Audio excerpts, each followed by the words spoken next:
너네 내가 놀기만 할 줄 알았지? 리스트릭티브 풀모너리 디지즈에 대해서 알아보도록 하겠습니다. 리스트릭티브 풀모너리 디지즈, 이 제한적 폐질환은 다른 말로는 간질성 폐질환이라고도 합니다. 폐 간질은 앞에서 설명한 것 같이 그림에서 잠시 보시면 이 폐포 상피세포와 모세혈관 내피세포 사이에 존재하는 이 노란색으로 표시되는 결합 조직층인데요. 이 결합 조직층에 만성적인 변화가 생겨서 폐 팽창이 제한되고 전체 폐활량이 감소하는 질환군을 말합니다. 이 질환은 폐 사이 실질에 뚜렷한 염증과 섬유화가 일어나서 이 폐의 탄성이 감소하는 특징을 가지고 있습니다. 병인론을 살펴보면 초기에는 이 알베올라이티스, 폐포염으로 시작했다가 이 원인이 지속되면 림포사이트, 마크로파지, 뉴트로필이 침윤하고 파이브로블라스트가 증식해서 궁극적으로 프로그레시브 인테스티셜 파이브로블라스트를 유발하게 됩니다.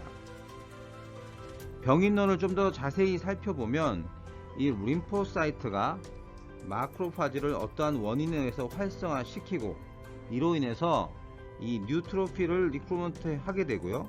마크로파지와 뉴트로필이 옥시던트나 프로티어즈를 활성화시켜서 이 타입 1 뉴모사이트에 손상을 입히게 되고요. 그로 인해서 타입 2 뉴모사이트가 증식되고 활성화되게 됩니다. 이를 통해 가지고 파이브로제닉 앤 케모탁틱 사이토카인이 있는데요. 특히 TGF 베타 1이라는 것을 분비해서 파이브로블라스트를 증식함으로써 섬유화를 유도합니다.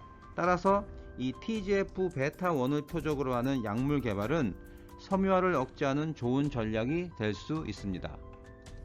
제한적 폐질환 중 첫 번째로 파이브로징 디지즈, 섬유증에 대해서 말씀드리도록 하겠습니다.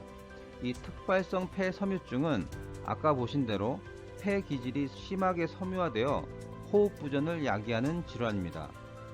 유럽에서는 이 크리토제닉 파이브로징 알베올라이티스라는 용어를 많이 사용하고 있고요. 주로 특발성 간질 폐렴의 특징을 보입니다. 조직학적으로는 통상적인 간질 폐렴, 그리고 임상적으로는 특발성 폐섬유증의 소견을 보이게 됩니다. 오른쪽 폐 단면 사진을 보시면 폐포 구조가 섬유 조직에 의해서 다 폐쇄된 것을 볼 수 있고, 폐포염에 의해서 폐포벽이 파괴되어 융합된 것처럼 군데군데 이런 낭성 구조를 볼 수가 있습니다. 이를 벌집 모양처럼 생겼다고 해서 우리가 이 허니코밍 세입이라고 우리가 부릅니다. 조직 소견에서는 보면 저배울 상으로 볼 때 폐 손상이 심하게 일어난 것을 볼 수 있는데, 정상적으로 아시는 것처럼 폐 조직은 이렇게 공기가 많이 들어갈 수 있도록 이렇게 비어 있는 것으로 나타나게 되는데, 보시는 것처럼 다른 무언가로 이렇게 많이 차여 있는 것을 볼 수가 있습니다.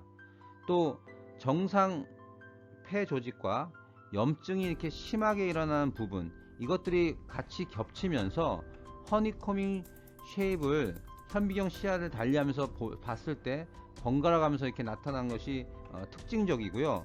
결국 섬유화가 심해지면 알베올라 월이 콜랩스 되어 가지고 세기관지 상피에 둘러싸인 공기가 나타나고 허니코밍 파이브로블라시스를 우리가 관찰할 수가 있습니다.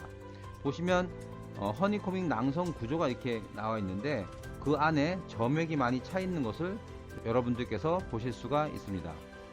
본 질환은 특발성이기 때문에 원인을 모르는 경우가 많습니다. 그래서 이 질환명을 붙이기 전에 임상적으로 또 병리적 소견이 비슷한 질환과 다르다는 것을 확인한 후에 진단을 내릴 필요가 있습니다. 다음은 섬유성 질환 중에 하나인 진폐증에 대해서 살펴보겠습니다. 진폐증, 뉴모코노이시스는 무기질 입자를 흡입하여 발생하는 환경 요인에 의한 비종양성 폐 질환입니다. 이 병인론을 살펴보면 그 미네랄 더스트에 대한 폐의 반응은 먼지의 크기, 형태, 용해도, 그리고 파티클의 어떤 반응성과 같은 요인에 의해 달려 있습니다. 크기적인 측면에서 보면 대부분의 먼지는 점액에 의해서 걸러지고 폐의 선모 운동에 의해서 제거됩니다.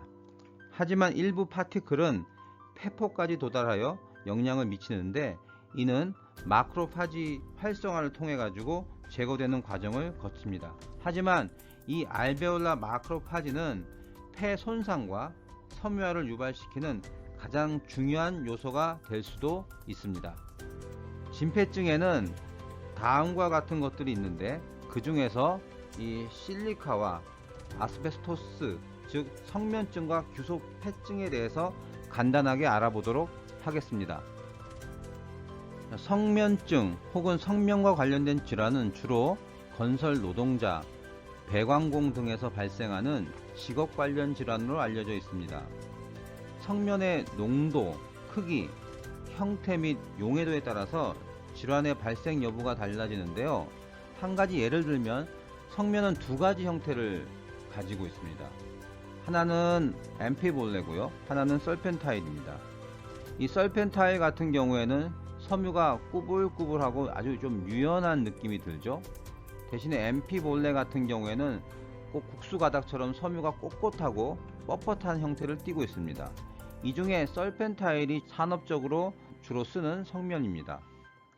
형태상으로 볼 때 설펜타일 같은 경우에는 꾸불꾸불한 구조이기 때문에 상기도를 통과하기가 어렵고 점막 섬모에 걸려서 폐 밖으로 제거되기가 되게 쉬운 반면에 이 엠피볼레 같은 경우에는 곧고 뻣뻣해 가지고 공기 흐름에 의해서 스스로 잘 정렬됩니다. 그래서 폐의 깊은 곳까지 도달해서 상피세포를 투과해 가지고 간질에 이르게 되어서 훨씬 더 위험합니다. 유관 소견을 보면 흉막에 약간 노란색 빛깔을 띠는 것이 있는데요. 이게 흉막반인데 특징적인 소견입니다.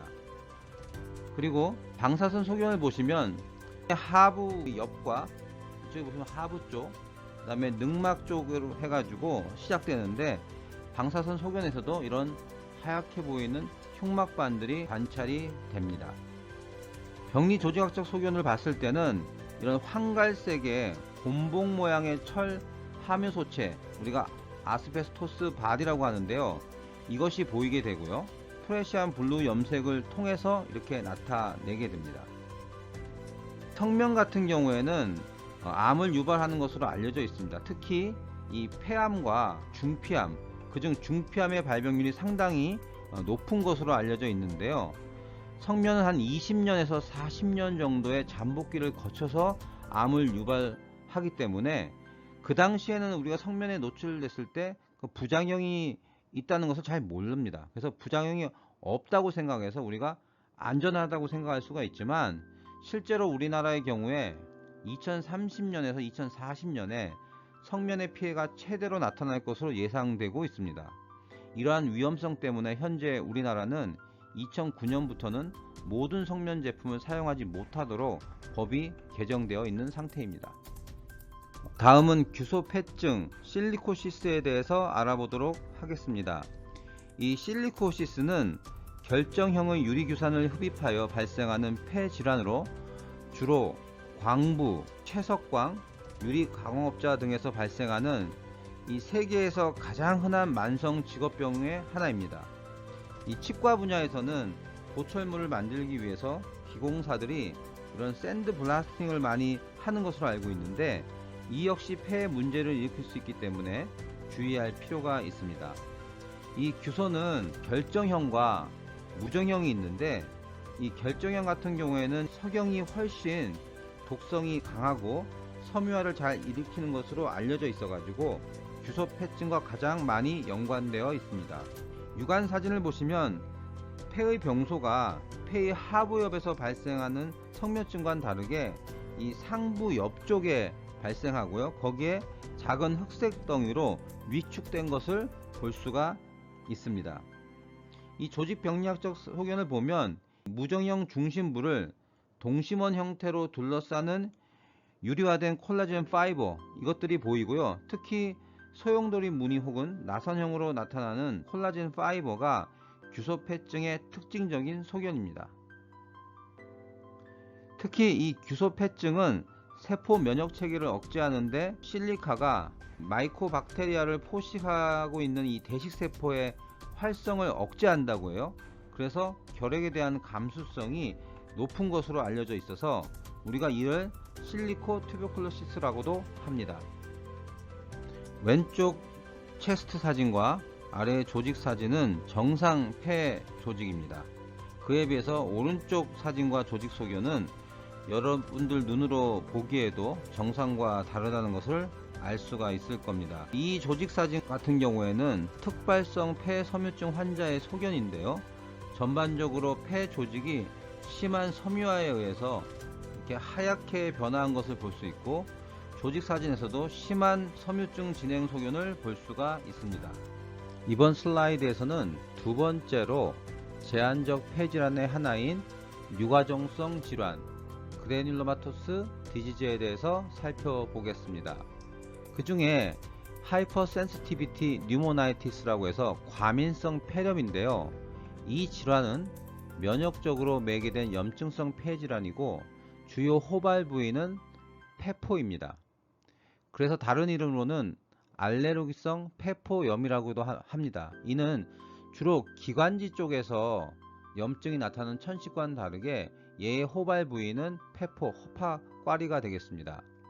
이 과민성 폐렴은 그 흡입된 항원의 과민 반응에 의해서 초래되는 일종의 직업병으로서 이런 항원의 종류에 따라서 특별한 이름이 붙기도 합니다. 예를 들면 수확된 습한 건초에 의해서 호열성의 방사균의 포자의 급속적인 증식에 의해서 발병하는 것을 우리가 파머스 렁이라고 하고요. 조류의 혈청, 배설물 및 깃털에 의해서 일어나는 피전 브리더스 렁이 있고요.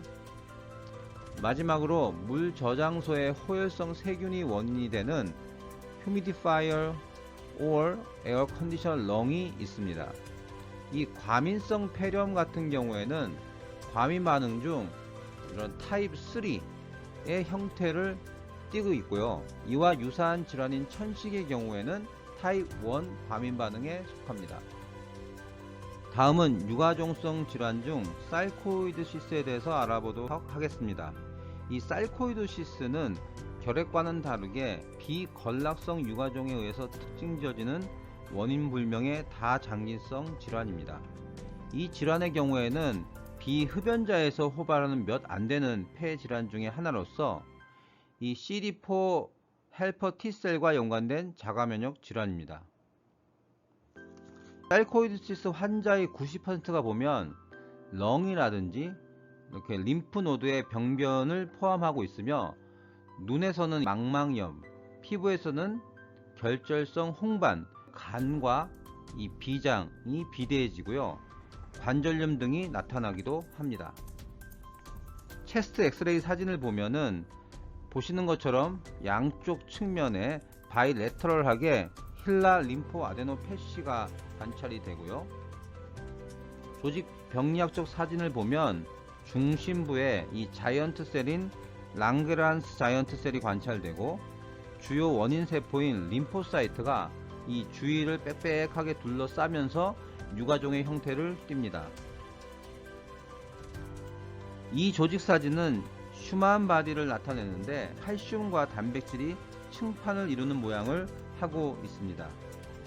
마지막으로 이 조직 사진은 세포질에 이 약간 별 모양의 바디를 담고 있는 백큐얼이 있는 것이 특징입니다. 하지만 조직 소견상 두 사진은 살코이드시스의 특징적인 소견은 아니고요.